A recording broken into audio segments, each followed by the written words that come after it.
Halo pemirsa G-Watch TV, jumpa lagi bersama Vira dan Dr. John. Kami berdua akan ngobrol santai membahas topik nuansa politik menjelang perhelatan persidangan Sinode Raya di Makassar. Apa kabar Dr. John? Kabar baik, Vira. Senang berjumpa lagi dengan Anda.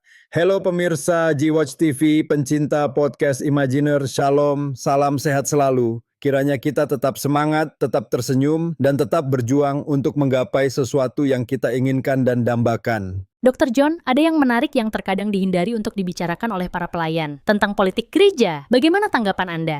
Banyak jemaat, bahkan pelayan atau KMJ sekalipun, merasa alergi, bahkan sampai kulitnya mengalami inflamasi. Menghindari untuk masuk dalam arena pembicaraan politik gereja, Vira. Seyogianya tidak jadi masalah, kita harus memaklumi bahwa setiap orang punya persepsi sendiri-sendiri. Mereka tak mau terlibat dan terlihat jauh dalam perpolitikan.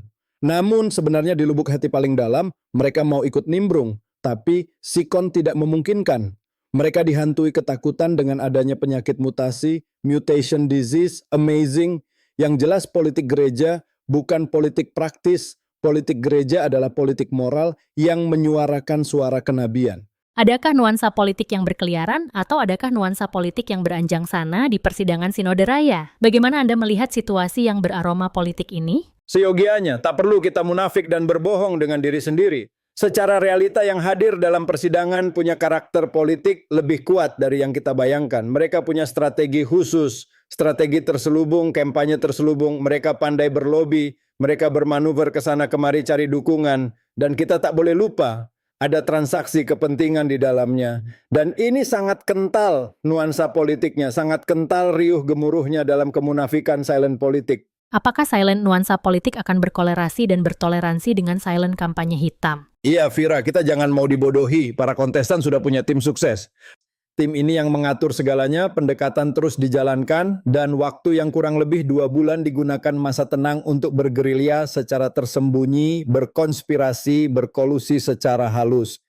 Konspirasi dan kolusi merupakan saudara kandung yang terlahir sebagai kembar siam, akan terus digemakan melalui pendekatan suku, alma mater, alumni, teman skos, teman semupel, teman seangkatan, melalui pendekatan teman nongki ngopi, teman tukar guling jabatan, teman arisan, teman nyora-nyora, teman sedepartemen, dan lain sebagainya. Semuanya adalah masuk kategori Black Campaign Silent, kampanye hitam tersembunyi.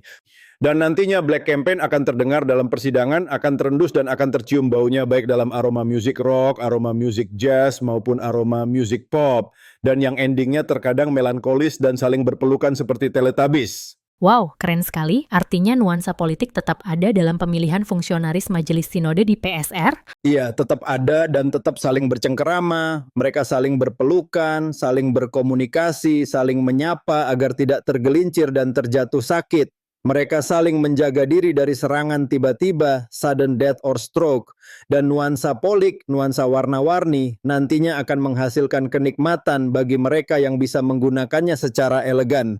Karena ini syarat dengan kepentingan sesaat, syarat dengan kepentingan kedudukan dan jabatan terhormat yang penuh intrik dan intro, syarat dengan kepentingan berbagi Black Forest, dan syarat dengan kepentingan berbagi pesan dan kesan. Kira-kira begitu, Vira. Terima kasih Dr. John, kiranya penjelasan ini dapat membuat kita semua dapat memahami dan menyadari adanya nuansa politik dalam persidangan Sinode Raya yang penuh dengan gemerlapan. Salam hangat Vira, presenter G-Watch TV.